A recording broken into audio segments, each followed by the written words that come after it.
હવે team India માણશે Kathiawadi ભોજનનો જાયકો। રાજકોટના ખંડેરી ગામ ખાતે આવેલા નિરંજન શાહ ક્રિકેટ સ્ટેડિયમ ખાતે 28મી જાન્યુઆરીએ ત્રીજી ટી20 મેચ યોજાવાની છે। મેચને લઈને તડામાર તૈયારીઓ ચાલી રહી છે, તો બીજી તરફ ટીમ ઇન્ડિયા જ્યાં રોકાવાની છે એ હોટેલે પણ ખેલાડીઓ માટે તૈયારીઓ કરી છે। રવિવારે સાંજે ટીમ ઇન્ડિયા રાજકોટના હોટેલ સયાજી ખાતે આવી પહોંચવાની છે। કાઠિયાવાડી પરંપરા મુજબ ઢોલ અને ગરબાના તાલે ખેલાડીઓ, કોચ સહિતના સ્ટાફનું સ્વાગત કરવામાં આવશે। ટીમ ઇન્ડિયાને વેલકમ ડ્રિંક અપાયા બાદ ડિનરમાં ગુજરાતી અને કાઠિયાવાડી ભોજન પણ પીરસવામાં આવશે। રાત્રિના ભોજનમાં ખાસ કરીને શિયાળાની ઋતુને લઈ બાજરાનો રોટલો, લીલા ચણાનું શાક, લીલી ડુંગળી, હળદર સહિતના વ્યંજન પીરસવામાં આવશે। જ્યારે લંચમાં સયાજી સ્પેશિયલ ગુજરાતી થાળી પીરસવામાં આવશે, જેમાં 18થી વધુ વાનગીઓ ટીમ ઇન્ડિયાના ખેલાડીઓને પીરસવામાં આવશે।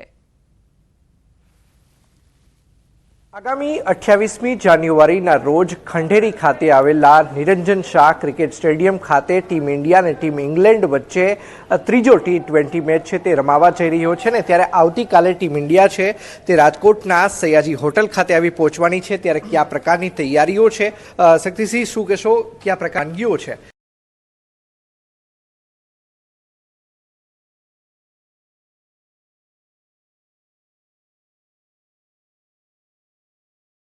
એ આપણે સ્પેશિયલ કરી છે અને એ આપણે એમને સર્વ બી કરવાના છીએ। ખાસ કરીને વેલકમ કયા પ્રકારનું રહેશે અને ટીમ ઇન્ડિયા જો મેચ જીતે છે, લાસ્ટ ટાઈમ પણ આપણે ત્યાં સ્ટે કર્યો હતો અને ટીમ ઇન્ડિયા જીતી પણ હતી, તો કયા પ્રકારનું સેલિબ્રેશન છે તે રાખવામાં આવશે, શું કહેશો? આપણે દર વખતે ટ્રેડિશનલ વેલકમ કરીએ છીએ, આખા રાજકોટને ખબર જ છે કે આપણે કંઈક દર વખતે નવું કરતા હોઈએ છીએ પ્લેયર્સ માટે, ઇન્ડિયા ક્રિકેટ ટીમ માટે। તો આપણે આ વખતે બી ટ્રેડિશનલ વેલકમ તો રાખેલું જ છે, પણ એમનું જે સ્પેશિયલ વેલકમ છે એ આપણે ઢોલ સાથે રાખેલું છે।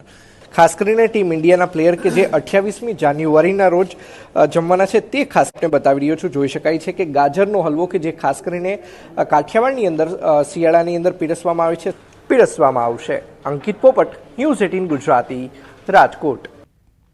અમદાવાદના વિખ્યાત નળ સરોવર પક્ષી અભયારણ્યમાં 2 દિવસ સુધી યોજાશે પક્ષીઓની ગણતરી।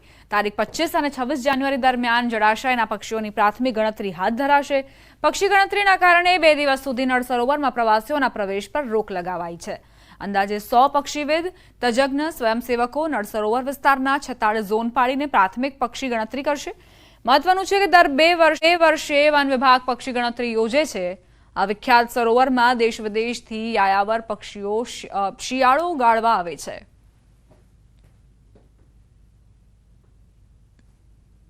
નળ સરોવર પક્ષી અભયારણ્ય કુલ 120 ચોરસ કિલોમીટર વિસ્તાર છે અને પક્ષીઓ માટે અભયારણ્ય સિવાય પણ આસપાસના વિસ્તાર પણ મહત્વના છે। તો અભયારણ્ય સિવાયના 27 ચોરસ કિલોમીટર વિસ્તારને પણ પક્ષી ગણતરીમાં આવરી લેવામાં આવ્યો છે અને આ કુલ વિસ્તારને 46 ઝોનમાં વિભાજિત કરવામાં આવ્યું છે। અને આ પક્ષી ગણતરીમાં ફિલ્ડ સ્ટાફ ઉપરાંત NGO, સ્વયંસેવક, પક્ષીવિદ જેવા કુલ મળી 125 જેટલા માનવ સ્ત્રોતનો ઉપયોગ લેવામાં આવ્યો છે। જામનગરના આકાશમાં દેખાતા કરતબો ઇન્ડિયન એરફોર્સની સૂર્યકિરણ ટીમના છે।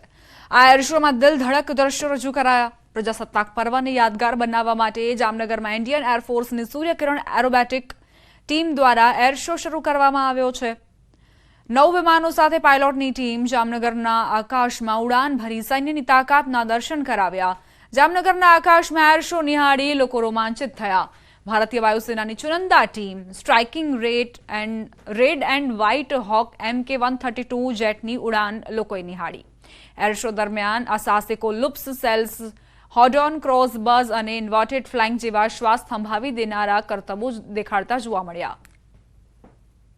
मुझे यकीन है कि आज यहाँ जितने भी लोग आए हैं और जो लोग अपने घरों से ऊपर अपनी छतों से आसमान में देखेंगे, उनको आज का दिन और कल का भी दिन हमेशा के लिए याद रहेगा।